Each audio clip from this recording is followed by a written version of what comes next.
Primeira vitória do ano, primeiros momentos com o time principal, com Fábio Carille, vamos falar um pouco de Vasco 2, Madureira 0. Fala galera, beleza? Sou o Eduardo, dono da Analisa Vasco, e tô aqui para falar um pouquinho do confronto válido pela quarta rodada do Campeonato Carioca, a vitória por 2-0 do Vasco sobre o Madureira na Arena da Amazônia, e, além, claro, do resultado e da importância dele, falar sobre alguns detalhes em torno dele, como principalmente a estreia de Fábio Carille como treinador do Vasco da Gama e as estreias de Tietê e de Lucas Oliveira como jogadores do Vasco da Gama. Essa partida ela era muito importante porque o Madureira sempre é um time que gera jogos difíceis contra o Vasco, tem esse histórico, tanto no contexto recente quanto num contexto mais amplo mesmo.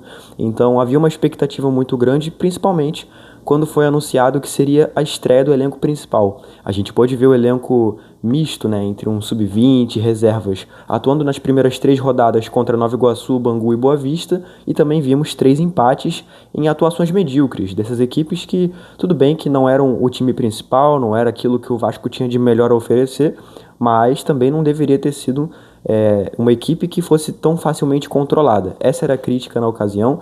Outra coisa, o trabalho do Ramon Lima, treinador do Sub-20, né, que vinha, digamos que preenchendo essa lacuna, enquanto o Carille ainda fazia sua adaptação como treinador do Vasco. Carille que, para quem não está muito por dentro, foi anunciado em dezembro, então pouquíssimo tempo de casa, de fato ainda conhecendo ali toda a situação, né, todo o seu sistema de jogo, as peças que ele teria à disposição, então naturalmente essa transição precisava ser feita e o Ramon Lima foi a peça dessa transição.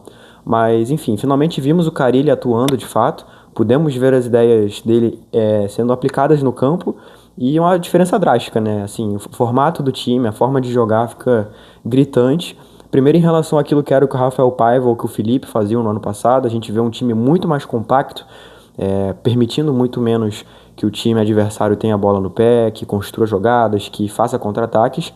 E claro, em relação ao time do Ramon Lima, mas aí já era esperado. O Ramon ele tem um sistema de jogo específico que ele utiliza na base e também, claro, nos outros times onde ele trabalhou. Então era de se esperar que ele fosse seguir essa linha de raciocínio e isso diferir do Carille, que também tem uma preferência por uma certa formação, por um certo sistema de jogo, não é nenhuma surpresa. E, sim, falando sobre as substituições que ele fez, o Carille, eu achei muito coerentes. A principal delas, eu acho que a saída do Coutinho para a entrada do Payet. Eu acredito que essa ideia do Payet e do Coutinho jogarem juntos, ela é uma utopia. Tá? Eu sei que o melhor dos cenários não é você ter 2 jogadores que recebem um salário muito grande, com um deles ficando no banco, mas eu acho que é legal abraçar a ideia de que a gente tenha 2 jogadores extra classe e que eles revezem nessa função de ser o cérebro do time. Então você colocar qualquer um deles fora da função de cérebro do time, você está deixando eles fora da zona de melhor conforto para eles. E a verdade é que eles entregam um desempenho atuando nessa situação. O Coutinho participou da jogada do primeiro gol, marcado pelo Paulinho no primeiro tempo, e o Payet deu a pré-assistência para o segundo gol, marcado pelo Verratti já nos acréscimos. Então eles fazem a engrenagem rodar. É óbvio que isso é uma avaliação baseada nesse jogo. Durante o ano passado, acho que é até meio desonesto, porque, na minha opinião, a gente tinha um time muito despersonalizado, um time muito desconfigurado, que alterava a forma de jogar frequentemente. Então, não sei se dá pra dizer de fato, baseado naquilo, que não dá ou que dá pra eles jogarem juntos, mas baseado nesse time do Carille e no pouco que eu vi, que essa avaliação pode mudar até no próximo vídeo aqui, se bobear, mas eu acredito que faz sentido eles ficarem um revezando com o outro. E essa formação que o Carille escolheu me pareceu muito coerente, esse 4-3-2-1, né? Então, tecnicamente, ele coloca ali 2 volantes móveis, né, que ficou sendo ali o Tietê e o Paulinho. O Jair ele faz uma função um pouco mais avançada, quase como posso dizer, um cabeça de área, mas assim, uma maneira bem grotesca de se dizer. Mas, por exemplo, o Tietê caindo muito pela esquerda. Então, muitas vezes o Jair recuava um pouco e fazia a centralização da jogada. O Paulinho abria pela direita, circulava mais a bola.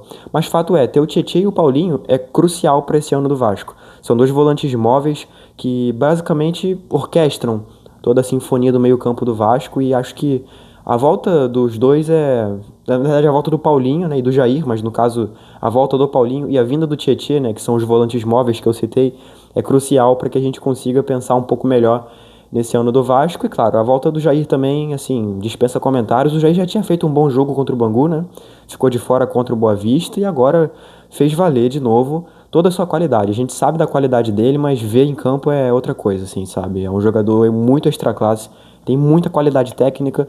É um jogador, tirando o Payet, talvez, com um toque de bola mais refinado desse elenco. É o cara que consegue melhor conduzir a bola, achar os passes, os dribles, etc. Então é um privilégio muito grande ao Vasco poder contar com um jogador assim.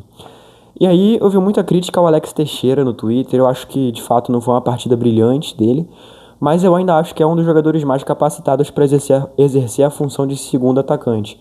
Não chega a ser um segundo atacante, porque em muitos momentos ele acaba abrindo um pouco no campo. O Verratti, naturalmente, centroavante de ofício, é quem centraliza mais, é quem fica mais fixo ali no centro, o que permite ao Alex uma liberdade maior de movimentação. Mas eu não achei uma partida, assim, posso dizer que taticamente foi ruim.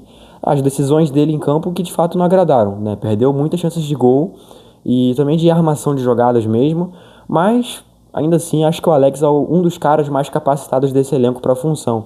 Eu vi uma galera pedindo o Payet nessa função. O próprio Carille já explanou em off, né? Enfim, para quem não acompanhou muito essa situação, essa informação, né? O Carille, ele falou em off com jornalistas no CT Moacir Barbosa. Eu era um dos jornalistas que estava lá para cobrir a coletiva do Maurício Lemos, do Daniel Fusato e do Lucas Freitas. Antes dessas coletivas, o Carille trocou uma ideia com nós, jornalistas, e uma das coisas que ele falou foi isso, que o Payet sim foi testado como um falso 9 numa atividade de treino, porém somente para completar a equipe, não porque ele de fato estivesse sendo considerado para essa posição. E eu realmente acho que não faz sentido ele ser considerado para essa posição. Eu não acho que ele tenha assim físico para isso. Ele teria que se movimentar um pouco mais, teria que correr mais sem a bola, e acho que para ele não faz muito sentido uma função que exija tanto isso dele. Então o Alex para mim é um cara que está muito bem colocado ali na função. Quando o David voltar, pode ser um outro a exercer a função. Enfim, a gente pode ver as opções. Eu não acho que o Payet seja esse cara.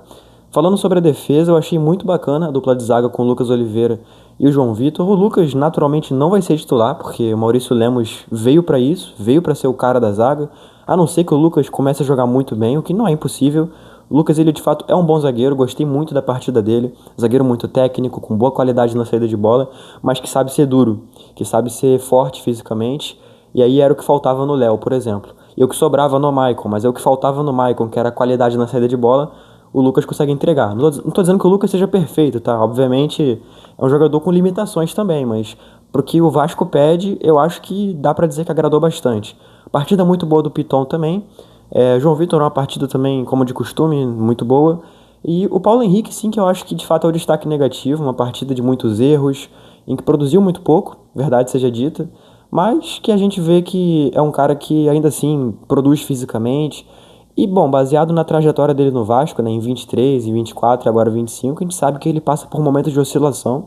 Agora, quando você tem o Puma Rodrigues jogando o que ele tá jogando, é muito complicado você não levar em conta. Então, assim, se na próxima rodada o Puma não começar jogando, é porque de fato o Paulo Henrique tá fazendo semana de treino, assim, impecável. Mas pelos últimos 2 jogos, o Puma tá merecendo a vaga como time titular. Enfim, vamos ver no que dá, a avaliação que será feita pelo Carille aí, mas eu não ficaria nem um pouco espantado em ver o Puma roubando essa vaga de titular. E o Léo Jardim, acho que é chovendo molhado, eu acho que mais uma partida muito boa dele, sempre se destacando, é um goleiro muito seguro. O Fusato fez boas partidas, mas o Jardim, ele realmente é de uma prateleira acima e não tem muito nem o que debater. E fechando aqui com o Verratti, que partida muito silenciosa, verdade, mas termina da forma que a gente está acostumado, né? Dele fazendo um gol. E no final do jogo ainda deu uma entrevista negando qualquer burburinho de que ele teria pedido o salário de 1 milhão, deixa tudo às claras com a torcida, fala que não pediu salário nenhum, que estava nas férias treinando para voltar em boa forma, e pede um pouco mais de respeito, e ele pode pedir respeito, e como ele bem disse, ele respeita muito a nossa camisa, ele honra muito a nossa camisa, então de fato merece sim um pouquinho mais de respeito da torcida, até porque a gente sabe que infelizmente tem muitos veículos de notícia, de informação, que insistem em narrativas que prejudicam o clube, né? Que prejudicam até mesmo a relação com o jogador. Um deles que mais, posso dizer, que honra essa camisa que veste. A gente também, como replicador de notícia lá no Twitter, no Instagram, a gente acaba muitas vezes soltando alguma notícia que não seja tão boa ao clube, mas a gente sempre procura filtrar as fontes. Essa do Verratti a gente filtrou, a gente não subiu a notícia porque a gente sabia que era uma fonte que não estava trazendo informações muito seguras ultimamente, né? Então a gente preferiu, de fato, se precaver e não entrar nessa onda e, assim, dito e feito, o Verratti agora corrobora com aquilo que a gente acreditava, que de fato foi uma informação plantada e que ele nunca pediu esse salário que estava sendo dito na mídia. Então, enfim, começamos de fato o ano. Agora sim podemos fazer as avaliações que precisam ser feitas. Teremos já um novo desafio no próximo domingo, dia 26, contra a Portuguesa em São Januário. Eu estarei lá, com certeza, para cobrir a partida, para acompanhar de perto. E conto com você também para acompanhar essa jornada comigo. Bom, galera, eu fico por aqui. Forte abraço a quem viu esse vídeo até o final. Fica a indicação de seguir nas nossas redes sociais, @analisacrvg. A gente está no Instagram, no Twitter, no Facebook e no Threads. E claro, a se inscrever no canal, assim como deixar o like e comentar, porque tudo isso ajuda não somente a mim, mas a você, fazendo com que o YouTube entenda que você curtiu esse conteúdo e assim o site te recomende vídeos e canais parecidos com isso aqui que você acabou de assistir. Tamo junto, valeu e até a próxima.